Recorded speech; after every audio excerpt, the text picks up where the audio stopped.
Oh, Bu Yeni udah masuk ya. Ya. Gimana Bu Yeni, Assalamualaikum, sehat? Bu Tati, Bu Risma, Bu Waalaikumsalam. Tati. Alhamdulillah. Alhamdulillah Bu Yeni saya masih bisa gabung. Iya, salam Sok, kenal enggak? Ibu. Iya. Oh, sehat ya? Sehat, alhamdulillah. Iya, baik. Mungkin saya mengawali ya. Iya, Bu. Saya ingin mendengar selama Bu Yeni ini melakukan aktivitas PPG, hal apa saja yang Ibu dapatkan berkaitan dengan siswa di dalam proses pembelajaran selama PPG ini. Identifikasi masalah apa saja yang bisa Ibu sampaikan kepada kami. Bismillahirrahmanirrahim. Assalamualaikum warahmatullahi wabarakatuh. Waalaikumsalam warahmatullahi wabarakatuh. Izin menjawab pertanyaan dari Bu Risma. Hasil yang saya dapat melalui dari awal kegiatan PPG, Ibu, di situ saya mengawali dengan mengidentifikasi siswa, di mana saya menggali informasi dengan menemukan hambatan dan kebutuhan sebagai dasar untuk menyusun program pembelajaran. Bisa juga disebut asesmen ya, Bu. Kebetulan di sini saya memegang kelas 6, Bu. Kelas 6 SDLB Tunagrahita, di mana siswanya itu ada pindahan dari SD gitu tuh, Bu. Jadi kebanyakan mereka itu permasalahannya berada di literasi dan numerasi. Sebagai contoh, mungkin ada satu siswa yang mengalami kesulitan dalam menulis permulaan. Jadi dia itu tidak bisa menulis atau salah ketika menulis kata yang didiktekan oleh guru. Ada beberapa kata yang terbalik gitu, Bu. Contohnya, misalkan coba Rizky tuliskan kata nama gitu tuh ya, Bu. Kadang dia menulis kata itu menjadi mana, jadi maknya dulu yang ditulis baru na, jadi terbalik gitu tuh, Bu. Ketika didikte berdasarkan suku kata, anak itu mampu, Bu. Coba pelan-pelan, mana tulis nama. Kalau dia ditulis berdasarkan suku kata, dia mampu. Tetapi ketika dia ditulis menjadi kata, dia itu mengalami kesulitan atau permasalahan tersebut gitu. Setelah diidentifikasi dan diekspor penyebab masalahnya, didapat bahwa akar masalah anak tersebut didapat dari hambatan dari persepsi visual memori jangka pendeknya, Ibu. Jadi mungkin di sini persepsi visual memori jangka pendeknya yang kurang ya. Rata-rata memang karakteristik anak tunagrahita itu mungkin beradanya di memori jangka pendeknya mungkin, Ibu. Seperti itu. Setelah di-explore akar masalahnya, kemudian saya menentukan solusi kira-kira apa saja yang tepat untuk mengatasi permasalahan tersebut. Solusinya itu, Bu Yeni, sebentar. Tadi Bu Yeni menyatakan identifikasi ya. ya Ada Ibu, bedanya nggak dengan assessment? ada bedanya. Identifikasi itu ya, jadi menganalisis kehambatan atau kebutuhannya itu secara umum. Kalau Biasanya dilakukan dengan cara apa tuh, Bu?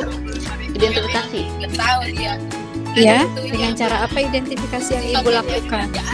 dari observasi, Bu, observasi langsung kepada anak. Oke. Betul, observasi langsung salah satunya. Kemudian apa lagi?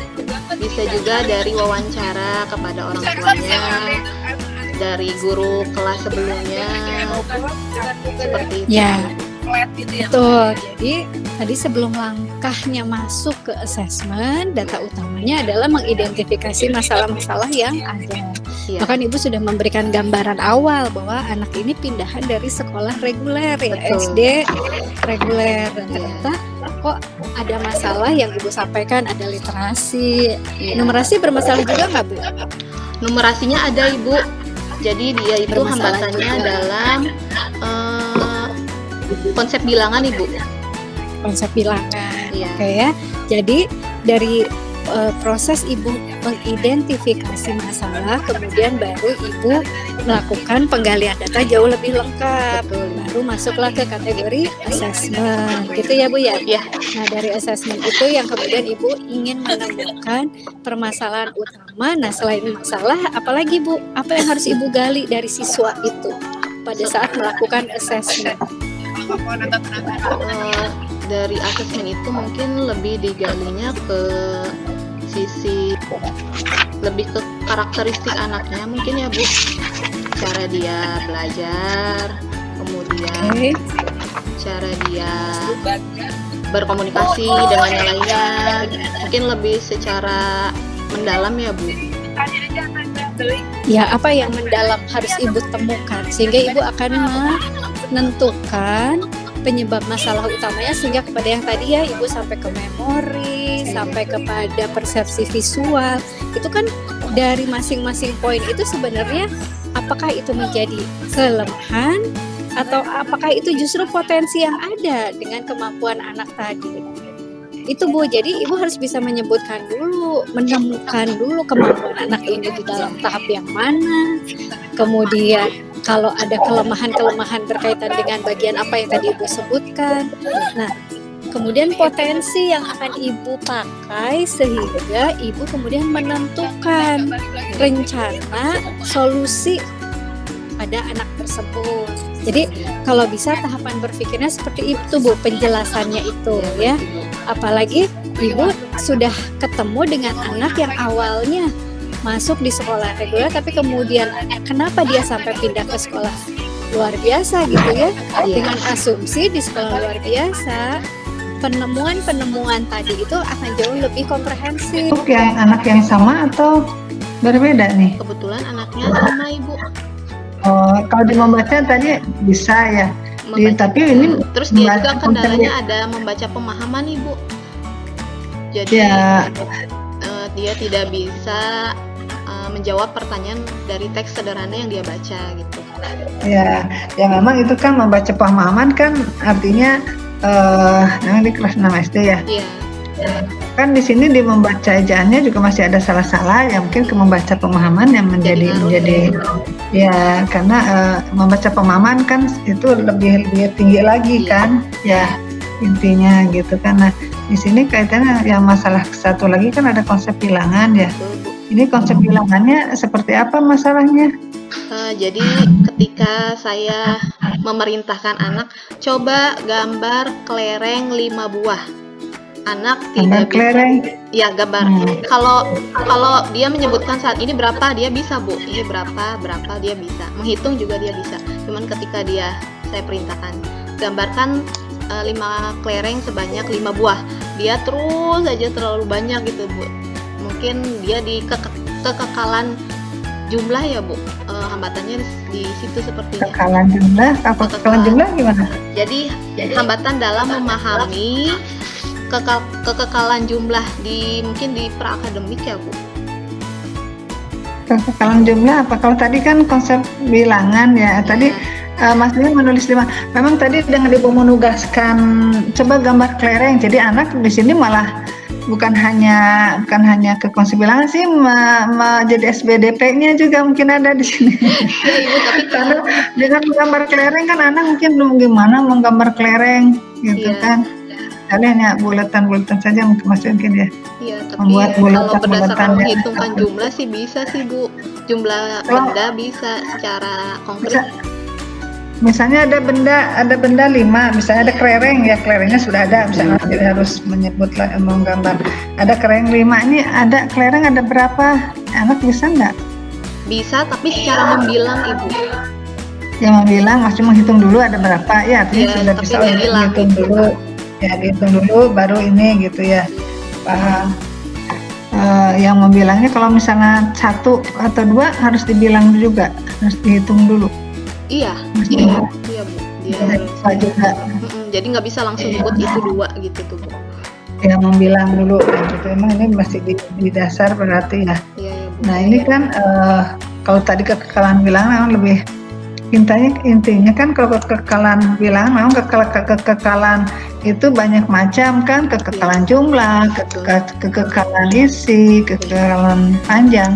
Kalau jumlah itu kan misalnya kelerengnya 5 atau kelereng jalan-jalan yang borolong. Misalnya balok-balok dijejerin 4 dengan cara yang dempet gitu kan, itu kan jumlahnya ada 4 ya. Terus kita jarangin, anak nanti ditanyakan mana yang apakah jumlah yang bawahnya masih sama atau lebih besar gitu kan. Kalau yang dijarangin anak melihatnya itu lebih banyak jumlahnya, itu kan anak belum paham kekekalan bilangan gitu kan, apa sih kekekalan. Kalau isi kan misalnya air di gelas, di gelas yang sama, nanti yang satu main ke yang berbeda, yang mungkin lebih tinggi ya gelasnya, tapi lebih kecil jadi kan kelihatan lebih tinggi. Ditanyakan jumlahnya masih sama enggak? Kalau jadi lebih banyak itu kan nggak paham gitu ya. Tapi kalau masih dia mengatakan bahwa isinya masih tetap sama, ya itu artinya anak paham kekekalan kan gitu ya. Ya artinya jadi konsep bilangan. Nah terkait ini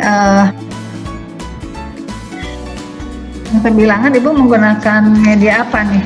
Medianya langsung nyata, Ibu. Media real. Media real? Iya. Disesuaikan dengan tema pembelajaran. Media apa? Gimana, Bu? Konsep bilangan menjelaskannya apa sih konsep bilangan yang di tadi yang mau dijelaskannya konsep bilangan apa tadi? Jadi konsep bilangan masih dasar Bu, 1 sampai 10. Jadi saya lebih nanti anak menjodohkan dulu dari angka dengan jumlah yang sesuai gitu sih. Ya dengan ini. Nah, kemudian di ini menggunakan medianya tadi media apa? Media real atau nyata. Real atau nyata atau konkret ya. Iya, konkret. Sebenarnya nanti bisa ditingkatkan lagi kan, tidak harus nyata Betul. terus gitu kan, nanti karena berdasarkan angka ya Bu.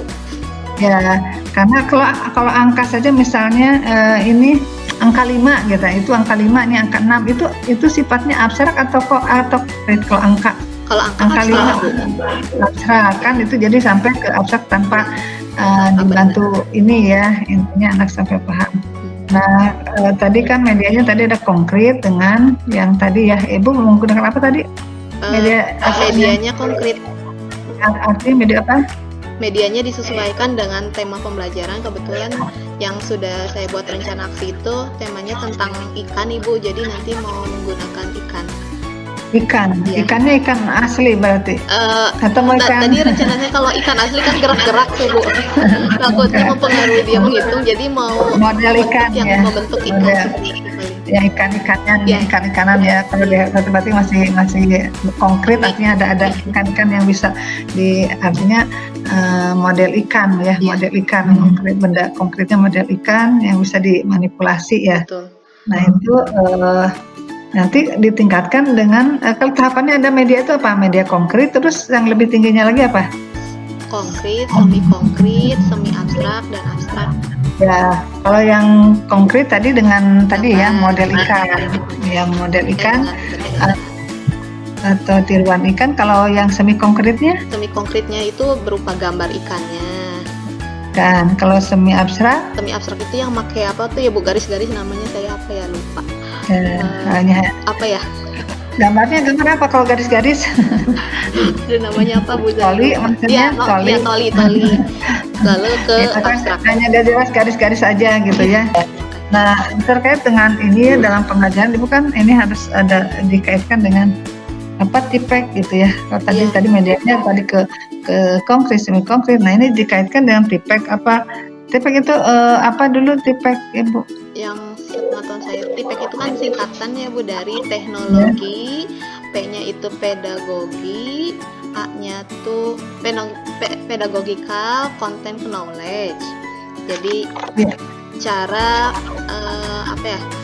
pengetahuan tentang pentingnya guru itu mengintegrasi dari ketiga cakupan tersebut Ibu, dari teknologinya, terus pedagoginya dan content knowledge-nya. Seperti itu Ibu yang saya. Knowledge-nya. Terus yang di dalam pembelajaran itu ada yang menerapkan tipek? Tipeknya mungkin di teknologi Ibu, yang di tadi yang RPP awal menggunakan video pembelajaran aja. Video pembelajaran ya. sudah ada tipiknya, ada teknologi yang menjelaskan di situ, di dalam teknologi itu ada kontennya ya, Ya, ada materinya gitu ya, ada materi pembelajarannya. Ya, eh, memang tadi ya di ini memang penting dalam konsep bilangan ya, memang penting juga untuk realnya, tapi nanti bisa dipadukan untuk semi konkretnya kan bisa menggunakan dengan video tadi ya, Oh, iya. gambar tadi. Mungkin bisa atau kita bisa tadi ya video menggambarkan, mungkin dalam video ada Gambar menjelaskan ikan yang gambar-gambar nyata kan, di video yang bisa lebih jelas ya. Iya, baik itu. Ya. Nah, kemudian di ini kan terkait dengan host gitu ya. Ini ada di salah satu komponen penilaian kan ada tentang host ya. Mungkin Ibu apa yang dimaksud dengan host? Dan Hots itu merupakan keterampilan tingkat tinggi, Ibu. Ya, Keterampilan berpikir tingkat tinggi. Ya. Di sini Ibu sudah menerapkan nggak materi-materi yang mengarah ke hots gitu dalam pembelajaran? Ada, Ibu, di beberapa RPP yang saya buat, terutama di yang pertama itu di situ ada menggunakan C5 dan C6. C5-nya itu kalau nggak salah menyusun kata, kemudian di C6-nya itu kan mendikte tadi. Dia termasuknya menyusun kata ya. Menyusun kata dari apa? Ada menyusun huruf menjadi kata atau menyusun kata menjadi kalimat? Menyusun huruf menjadi kata. Huruf menjadi kata gitu ya. Ya. Itu dianggap dengan sebagai hotsnya gitu ya, untuk anak tunagrahita. Ya. Karena tadi menciptakan kata dari huruf-huruf gitu ya. Ya. Ya. Kemudian di ini literasi numerasi, apa yang Ibu pahami tentang literasi numerasi? Kalau yang saya pahami tentang literasi itu kemampuan peserta didik dalam membacanya. Kalau numerasi itu lebih ke berhitung.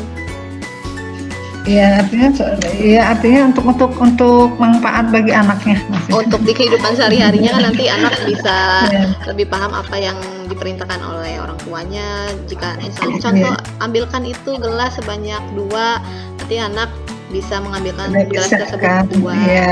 Mungkin ya makanya jadi literasi numerasi artinya lebih ke arah pemanfaatannya pemanfaatan nilai-nilai matematik atau pengetahuan matematik dalam kehidupan sehari-harinya. Biasanya ketika konsep bilangan itu kan, misalnya dengan itu tadi ini ada gelas, coba ambilkan gelas 2 gitu kan, minta gelas 2, minta sendok 2, minta sendok 3. Nah itu kan ini harus dikaitkan dengan kehidupannya gitu ya. Iya, baik Ibu, karena waktunya sudah hampir habis ya, sudah menit lagi. Saya kira sudah cukup untuk Ibu. Silakan ditutup saja ya. Ya, selamat sudah sampai tahap uji komprehensi ini. Komprehensif, mudah-mudahan sukses terus ke depannya ya. Atur nuhun Bu Tati. Mohon maaf kalau ada salah kata ya Bu. Ya, sama-sama Bu, sama-sama. Saya izin live Ibu. Ya, nanti satu orang lagi saja sebelum break mungkin ya. Oh boleh, saya berarti langsung hubungin yang selanjutnya Bu. Ya. Oh ya, atur nuhun Bu Tati. Ya, mangga sami-sami. Waalaikumsalam warahmatullahi wabarakatuh.